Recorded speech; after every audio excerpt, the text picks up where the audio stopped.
welcome back to Cuckoo for Books. My name is Salva and today I'm going to be doing a book review on The Red Scrolls of Magic by Cassandra Clare and Wesley Chu. So my friend JM from Book Freak Revelation sent me this ARC from Simon & Schuster and he sent it as a part of his ARC Pass project. It's really hard to get advanced copies here in the Philippines. They do prioritize those who are stateside, and JM is one of the lucky bloggers who does regularly receive ARCs from publishing houses. If he's not really interested in a genre, he passes it on and he's very generous, and I'm going to leave a link down below to his website and you can find out more about the ARC Pass project. He mentioned that he was not really interested in reading about the new Malik book, and he knows that I'm a fan of the Shadowhunter universe and would I like the ARC, and I was like, hell freaking yeah. I'm releasing this book review day of release, so it should be out by April 9, and with any luck today is April 9 and I managed to edit this and get this out. This is a spin-off from Cassandra Clare's mainstream, right up there, Shadowhunter Chronicles, and think Rogue One, think Solo, the originals from Vampire Diaries. That's sort of the territory we're going with. She's done quite a few of these spin-offs. She's done the Maiden Chronicles, she's done Tales of the Shadowhunter Academy, and now she is giving us a Malik book, finally! So it takes place during City of Fallen Angels, so we're going back in the timeline quite a bit. We follow Magnus and Alec while they go on their Euro adventures, and of course trouble finds them. Magnus is being accused of creating this cult that worships demons and does human and fairy sacrifices, so of course they have to cut their vacation short and then try to sort this whole thing out. Let's start there. I love Euro adventures. I'm trash for that. Who doesn't want a book about prancing around in Paris? I'm game for that anytime. I really like this book. In fact, gave a less than stellar review to Queen of Air and Darkness. I didn't hate it, I didn't love it, I was just in the middle, and I think I mentioned in my review saying that I do not think it would make my list of favorites this year, even though I was very sure last year that it would. I think this is the Shadowhunter book that would make my favorites list for this year. I would compare it to Disney movies versus Barbie movies. Barbie movies are usually like looked down upon when compared to the Disney princess movies because they're direct to video. They're just also pink and so happy. People say it's shallow or it's just a lot of pretty things, but sometimes there are Barbie movies that I prefer to mainstream Disney movies. Sometimes you want the fluff, you want the sparkle, you just want something that's aesthetically pleasing and makes you happy. So I would compare this book to that. This is sort of a Barbie movie of a book wherein, you know, for the most part, yeah, it's a lot of Magnus and Alec fluff. It's them kissing on a train, kissing in Paris, kissing in Venice, dancing in Rome. But for me, you know what? It's a spin-off book. It is meant to be in the canon of the Shadowhunter universe, but at the same time, it's a spin-off book that, for me, does not have any real bearing towards the plot lines of the main books, because we already know at the end of Queen of Air and Darkness, spoiler alert, spoiler alert, spoiler alert, they get married. So this is sort of a moot point of a book, but sometimes you want the fluff, you want the Malik moments, you want Paris, you want Venice. So I really enjoyed it. It was light, yes. Will some people call it shallow? Maybe. Did I personally love it? Yes, I did. I also think this is my favorite spin-off of the ones that Cassandra Clare has done. The Maiden Chronicles I got through. It was okay. I didn't love it. I read it because I was a Shadowhunters fan, and then when Tales of the Shadowhunter Academy came out, I think I made it through like 5 pages and then I DNF'd it. It was one of those books that had co-authors and you could clearly tell it when the co-authors were writing because it didn't have Cassandra Clare's signature flair.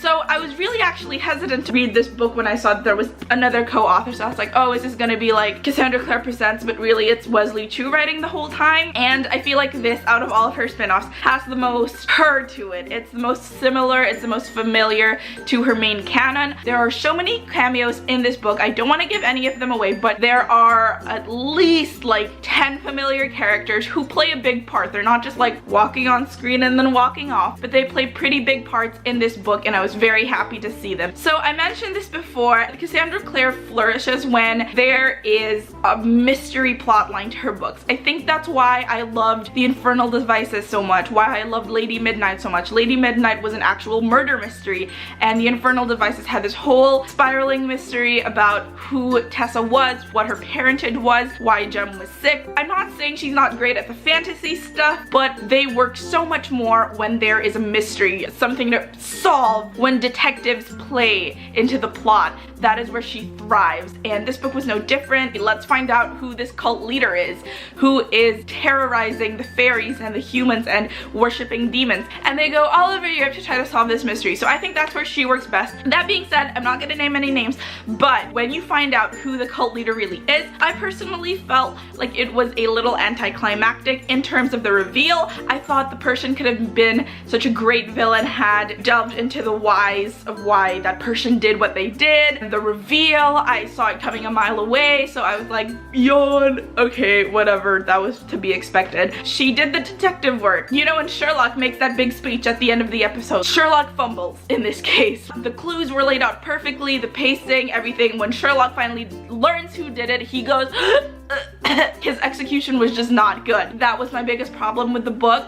But that being said, the finale of this book was a lot more action-packed than I expected it to be. It was big, it was blockbuster, huge. I've said this before, sometimes with the shifting of perspectives, you get a little lost in the fray when it comes to Cassandra Clare's big battle scenes. This one was blockbuster level, but on a smaller scale. Maybe not a Disney blockbuster, maybe like a Lionsgate blockbuster. You feel me? And I think that served her so well because there were no switching of point of views in between paragraphs. They were able to follow the action, and I think that the authors had found sort of their groove and their comfort zone with that kind of battle and finale, and I think they pulled it off great. So now we've come to the spoilery section of this review, so if you guys have read the book or an arc of the book, I'll aboard the spoiler train, choo-choo! So I'm gonna try to keep the spoiler section really short, and it's just gonna be me fangirling over cameos because I don't want to spoil the experience for you, and this is mostly me gushing. One of my favorite sequences in the book was obviously the big party in Venice where all the warlocks showed up. Katerina was there and Malcolm was there, and one of the things I loved was this small quiet scene with Malcolm and Magnus, and then you sort of realize like, holy crap, their one great loves are both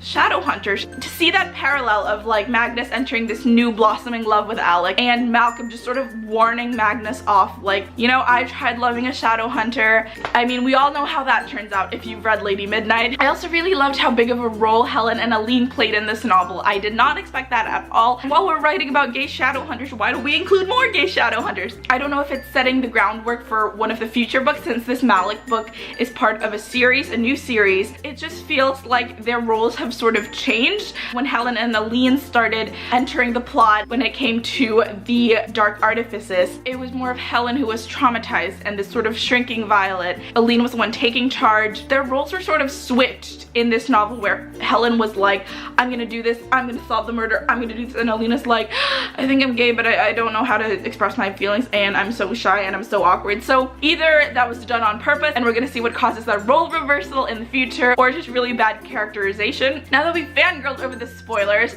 I cannot wait for the next book. I think there have only been a handful of times during my experience reading the Shadowhunter books where I've been really excited to get to the next part of the story. This is one of those books. I think that's happened with Lord of Shadows, City of Fallen Angels, and now the Red Scrolls of Magic, where I was like, give me the next book in my hands.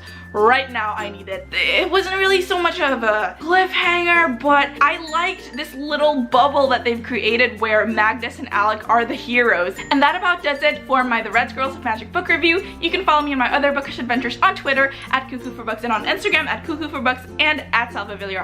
I still have an ongoing giveaway right now, so I'm gonna leave a link below. That's all for now. Please subscribe and I'll see you guys very soon. Bye guys!